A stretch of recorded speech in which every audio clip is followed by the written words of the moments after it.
2 Samuel അധ്യായം 19. ദാവീദ് ജെറുസലേമിലേക്ക് മടങ്ങുന്നു. അബ്സലോമിനെക്കുറിച്ച് രാജാവ് വിലപിക്കുന്നതായി യോവാബ് കേട്ടു. രാജാവ് തൻ്റെ മകനെക്കുറിച്ച് ദുഃഖിച്ചിരിക്കുന്നു എന്ന് കേട്ടതുകൊണ്ട് അന്നത്തെ വിജയം ജനത്തിനും ദുഃഖമായി തീർന്നു. തോറ്റോടുന്നവരെ പോലെ ലജ്ജിച്ച് അവർ പട്ടണത്തിലേക്ക് പതുങ്ങിക്കയറി. രാജാവ് മുഖം മറച്ച് ഉച്ചത്തിൽ നിലവിളിച്ചു, എൻ്റെ മകനെ അബ്സലോമേ, അബ്സലോമേ, എൻ്റെ മകനെ. അപ്പോൾ യോവാബ് കൊട്ടാരത്തിൽ രാജാവിൻ്റെ അടുക്കൽ ചെന്ന് പറഞ്ഞു, അങ്ങയുടെയും അങ്ങയുടെ പുത്രീപുത്രന്മാരുടെയും ഭാര്യമാരുടെയും ഉപനാരികളുടെയും ജീവൻ രക്ഷിച്ച അങ്ങയുടെ സകല ഭൃത്യന്മാരെയും അങ്ങ് ഇന്ന് ലജ്ജിപ്പിച്ചിരിക്കുന്നു. അങ്ങയെ ദ്വേഷിക്കുന്നവരെ അങ്ങ് സ്നേഹിക്കുകയും സ്നേഹിക്കുന്നവരെ ദ്വേഷിക്കുകയും ചെയ്യുന്നു. അങ്ങയുടെ പടത്തലവന്മാരും സൈനികരും അങ്ങേക്ക് ഒന്നുമല്ലെന്ന് അങ്ങ് ഇന്ന് തെളിയിച്ചിരിക്കുന്നു. അബ്സലോം ജീവിച്ചിരിക്കുകയും ഞങ്ങളെല്ലാവരും മരിക്കുകയും ചെയ്തിരുന്നെങ്കിൽ അങ്ങയ്ക്ക് സന്തോഷമാകുമായിരുന്നുവെന്ന് ഇന്ന് ഞാൻ മനസ്സിലാക്കുന്നു. അതുകൊണ്ട് എഴുന്നേറ്റ് അങ്ങയുടെ ഭൃത്യന്മാരോട് ദയവായി സംസാരിക്കുക. അങ്ങ് ഇത് ചെയ്യുന്നില്ലെങ്കിൽ അവരിൽ ഒരുവൻ പോലും നാളെ പ്രഭാതമാകുമ്പോൾ അങ്ങയോടൊപ്പം ഉണ്ടാവില്ലെന്ന് കർത്താവിൻ്റെ നാമത്തിൽ ഞാൻ സത്യം ചെയ്യുന്നു. അത് അങ്ങയുടെ യൗവനം മുതൽ ഇന്നുവരെ അങ്ങേക്ക് സംഭവിച്ചിട്ടുള്ള എല്ലാ തിന്മകളെയും കാൾ ഭയങ്കരമായിരിക്കും. രാജാവ് എഴുന്നേറ്റ് നഗരവാതിൽക്കൽ ഉപവിഷ്ടനായി. അത് കേട്ട് ജനം അവൻ്റെ അടുക്കൽ കൂടി. ഇതിനിടെ ഇസ്രായേല്യർ സ്വഭവനങ്ങളിലേക്ക് ഓടിപ്പോയിരുന്നു. ഇസ്രായേൽ ഗോത്രങ്ങളിലെ ജനങ്ങൾ പരസ്പരം പറഞ്ഞു, രാജാവ് നമ്മെ ശത്രുക്കളിൽ നിന്നും ഫിലിസ്ത്യരിൽ നിന്നും രക്ഷിച്ചു. ഇപ്പോഴോ അബ്സലോം നിമിത്തം അവൻ നാടുവിട്ട് ഓടിപ്പോയിരിക്കുന്നു. അബ്സലോമിനെ നാം രാജാവായി അഭിഷേകം ചെയ്തു, എന്നാൽ അവൻ യുദ്ധത്തിൽ കൊല്ലപ്പെട്ടിരിക്കുന്നു. ആകയാൽ ദാവീദ് രാജാവിനെ തിരികെ കൊണ്ടുവരാൻ ആരും ശ്രമിക്കാത്തതെന്ത്? ദാവീദ് രാജാവ് പുരോഹിതന്മാരായ സാദോക്കിനും അബിയാഥറിനും ഈ സന്ദേശം കൊടുത്തയച്ചു. യൂദാശ്രേഷ്ഠന്മാരോട് പറയുവിൻ, ഇസ്രായേലിൻ്റെ മുഴുവൻ അഭിപ്രായം രാജസന്നിധിയിലെത്തിയിരിക്കെ രാജാവിനെ തിരികെ കൊണ്ടുപോകുന്നതിൽ അമാന്തിക്കുന്നതെന്ത്? എൻ്റെ ചർച്ചക്കാരല്ലയോ നിങ്ങൾ? എൻ്റെ അസ്ഥിയിൽ നിന്നും മാംസത്തിൽ നിന്നുമുള്ളവർ. എന്നെ തിരികെ കൊണ്ടുപോകാൻ അവസാനം വരുന്നവർ നിങ്ങളായിരിക്കണമോ?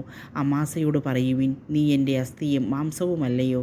യോവാബിൻ്റെ സ്ഥാനത്ത് ഞാൻ നിന്നെ സൈന്യത്തിൻ്റെ അധിപതിയാക്കുന്നില്ലെങ്കിൽ ദൈവം എന്നെ ശിക്ഷിച്ചു കൊള്ളട്ടെ.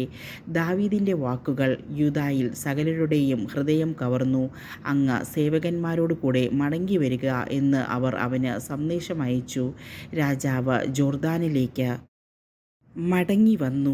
അവനെ എതിരേറ്റ് നദി കടത്തി കൊണ്ടുവരാൻ യൂദായിലെ ജനങ്ങൾ ഗിൽഗാലിലെത്തി. അവരോടൊപ്പം ബഹൂറിമിൽ നിന്നുള്ള ബെഞ്ചമിൻ വംശജനായ ഗേരയുടെ മകൻ ശിമെയി ദാവീദിനെ എതിരേൽക്കാൻ ബന്ധപ്പെട്ടു ചെന്നു. ബെഞ്ചമിൻ ഗോത്രക്കാരായ 1000 പേരും അവനോടുകൂടെയുണ്ടായിരുന്നു. സാവൂളിൻ്റെ വീട്ടുകാര്യസ്ഥനായ സീബയും 15 പുത്രന്മാരോടും 20 ഭൃത്യന്മാരോടും കൂടെ ജോർദാനിൽ രാജസന്നിധിയിലെത്തി. രാജകുടുംബത്തെ ഇക്കരെ കടത്താനും അവൻ്റെ ഇഷ്ടം ചെയ്യാനും അവർ നദി കടന്നു ചെന്നു.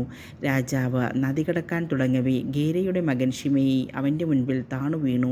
അവൻ രാജാവിനോട് പറഞ്ഞു, യജമാനനെ, അങ്ങ് ജെറുസലേം വിട്ടുപോയ ദിവസം അടിയൻ ചെയ്ത കുറ്റം അങ്ങ് ക്ഷമിക്കുകയും മറക്കുകയും ചെയ്യണമേ. അത് അങ്ങ് ഓർക്കരുതേ. അടിയന് തെറ്റുപറ്റിയെന്ന് അറിയുന്നു. അതുകൊണ്ട് യജമാനനെ എതിരേൽക്കാൻ അടിയനിതാ ജോസഫിൻ്റെ ഭവനത്തിൽ നിന്ന് എല്ലാവരിലും മുൻപേ വന്നിരിക്കുന്നു. സെരൂയയുടെ മകൻ അബിഷായി പറഞ്ഞു, കർത്താവിൻ്റെ അഭിഷക്തനെ ശപിച്ചതുകൊണ്ട് ശിമെയിയെ വധിക്കേണ്ടതല്ലേ? ദാവീദ് പറഞ്ഞു, സെരൂയയുടെ പുത്രന്മാരെ, നിങ്ങൾക്കെന്ത് കാര്യം? നിങ്ങൾ എനിക്ക് ശല്യമുണ്ടാക്കാൻ നോക്കുന്നുവോ? ഇസ്രായേലിൽ ആരെയെങ്കിലും ഇന്ന് വധിക്കുകയോ? ഞാൻ ഇന്ന് ഇസ്രായേലിൻ്റെ രാജാവാണ്, നീ മരിക്കുകയില്ല എന്ന് രാജാവ് ശിമെയിക്ക് വാക്കുകൊടുത്തു. സാവൂളിൻ്റെ പുത്രൻ മെഫിബോശത്ത് രാജാവിനെ എതിരേൽക്കാൻ വന്നു. രാജാവ് ജെറുസലേം വിട്ടു പോയി തിരികെ സുരക്ഷിതനായി വരുന്നതുവരെ അവൻ പാദം കഴുകുകയോ താടി ഒതുക്കുകയോ വസ്ത്രം അലയ്ക്കുകയോ ചെയ്തിട്ടില്ലായിരുന്നു. രാജാവിനെ എതിരേൽക്കാൻ ജെറുസലേമിൽ നിന്ന് അവൻ എത്തിയപ്പോൾ രാജാവ് ചോദിച്ചു, മെഹിബോശത്ത്, നീ എന്നോടൊപ്പം പോരാഞ്ഞതെന്ത്? അവൻ പറഞ്ഞു, യജമാനനെ, അടിയൻ മുടന്തനെന്ന് അങ്ങ് അറിയുന്നുവല്ലോ. അങ്ങയോടൊപ്പം പോരേണ്ടതിന് കഴുതയ്ക്ക് ജീനിയിടാൻ അടിയൻ ഭൃത്യനോട് പറഞ്ഞു. എന്നാൽ അവൻ ചതിച്ചു. അവൻ യജമാനനോട് അടിയനെപ്പറ്റി നുണയും പറഞ്ഞു പിടിപ്പിച്ചു. എന്നാൽ അങ്ങ് അടിയന് ദൈവദൂതനെ പോലെയാണ്. അതുകൊണ്ട് ഇഷ്ടം പോലെ ചെയ്തു കൊള്ളുക. അങ്ങയുടെ മുൻപിൽ അടിയൻ്റെ പിതൃഭവനം മുഴുവൻ മരണയോഗ്യർ ആയിരുന്നു. എന്നാൽ അങ്ങയുടെ മേശയിൽ ഭക്ഷിക്കാൻ അടിയന് അവകാശം തന്നു. അങ്ങയോട് അപേക്ഷിക്കാൻ അടിയന് മറ്റെന്താണുള്ളത്? രാജാവ് അവനോട് പറഞ്ഞു, നീ ഇനി ഒന്നും പറയണമെന്നില്ല. ഞാൻ തീരുമാനിച്ചു കഴിഞ്ഞു. നീയും സീബയും വസ്തു പങ്കിടുക. മെഫിബോശത്ത് രാജാവിനോട് പറഞ്ഞു, അത് മുഴുവൻ അവൻ എടുത്തുകൊള്ളട്ടെ. അങ്ങ് സുരക്ഷിതനായി കൊട്ടാരത്തിൽ മടങ്ങിയെത്തിയല്ലോ. എനിക്കത് മതി. രാജാവിനെ ജോർദാൻ കടത്തിവിടാൻ ഗിലെയാദ്കാരനായ ബർസില്ലായി റൊഗേലിമിൽ നിന്ന് വന്നു. അവൻ 80 വയസ്സുള്ള പ്രടുവൃദ്ധനായിരുന്നു. വളരെ ധനികനായിരുന്ന അവനാണ് രാജാവിന് മഹനയീമിൽ വെച്ച് ഭക്ഷണം നൽകിയിരുന്നത്.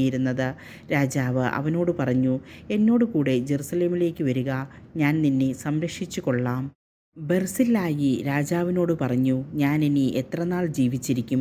പിന്നെ ഞാൻ രാജാവിനോട് കൂടെ ജെറുസലേമിലേക്ക് പോരുന്നതെന്തിന്? എനിക്ക് വയസ്സ് 80 നല്ലതും ചീത്തയും തിരിച്ചറിയാൻ കഴിവില്ല.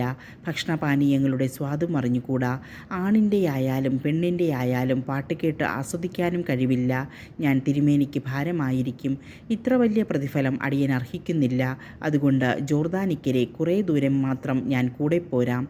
പിന്നെ മടങ്ങിപ്പോരാൻ അങ്ങ് എന്നെ അനുവദിക്കണം. എൻ്റെ സ്വന്തം പട്ടണത്തിൽ മാതാപിതാക്കളുടെ കല്ലറയ്ക്കരികിൽ ഞാൻ വിശ്രമിച്ചു കൊള്ളട്ടെ. എന്നാൽ ഇതാ എൻ്റെ മകൻ കിംഹാം, അവൻ അങ്ങയെ സേവിക്കും. അവൻ തിരുമേനിയോട് കൂടെ പോരട്ടെ. അങ്ങേക്ക് ഇഷ്ടമുള്ളത് അവന് ചെയ്തു കൊടുത്താലും. രാജാവ് പ്രതിവചിച്ചു, അതെ, കിംഹാം എന്നോട് കൂടെ പോരട്ടെ. നിന്റെ ഇഷ്ടം പോലെ ഞാൻ അവന് ചെയ്തു കൊടുക്കും. നീ ചോദിക്കുന്നതെന്തും ഞാൻ നിനക്ക് ചെയ്തു തരും. ദാവീദും അനുയായികളും ജോർദാൻ കടന്നു. രാജാവ് ബർസില്ലായിയെ ചുംബിച്ച് അനുഗ്രഹിച്ചു. അവൻ സ്വഭവനത്തിലേക്ക് മടങ്ങി. രാജാവ് ഗിൽഗാലിലേക്ക് പോയി. കിംഹാമും അവനോടൊപ്പം ഉണ്ടായിരുന്നു. യൂദായിലെ ജനവും ഇസ്രായേല്യരിൽ പകുതിയും അകമ്പടി സേവിച്ചു. ഇസ്രായേല്യർ വന്ന രാജാവിനോട് ചോദിച്ചു, യൂദായിലെ ഞങ്ങളുടെ സഹോദരന്മാർ രാജാവിനെയും കുടുംബത്തെയും സേവകരെയും രഹസ്യമായി ജോർദാൻ കടത്തിയതെന്ത്? യൂദായിലെ ജനം ഇസ്രായേല്യരോട് പറഞ്ഞു, രാജാവ് ഞങ്ങളുടെ സ്വന്തമായതുകൊണ്ട് നിങ്ങൾ ശോഭിക്കുന്നതെന്തിന്? രാജാവിൻ്റെ ചെലവിലാണോ ഞങ്ങളുടെ ഭക്ഷണം? അവൻ ഞങ്ങൾക്ക് എന്തെങ്കിലും സമ്മാനം തന്നു? ഇസ്രായേല്യർ അവരോട് പറഞ്ഞു, രാജാവിൽ ഞങ്ങൾക്ക് 10 ഓഹരിയുണ്ട്. നിങ്ങൾക്കുള്ളതിനേക്കാൾ കൂടുതൽ അവകാശം ഞങ്ങൾക്ക് ദാവീദിലുണ്ട്. എന്നിട്ട് നിങ്ങൾ ഞങ്ങളെ അവഹേളിക്കുന്നു. രാജാവിനെ തിരികെ വരുത്തുന്ന കാര്യം പറഞ്ഞത് ഞങ്ങളല്ലേ? എന്നാൽ യൂദായിലെ ജനത്തിൻ്റെ വാക്ക് ഇസ്രായേല്യരുടേതിനേക്കാൾ മൂർച്ചയേറിയതായിരുന്നു.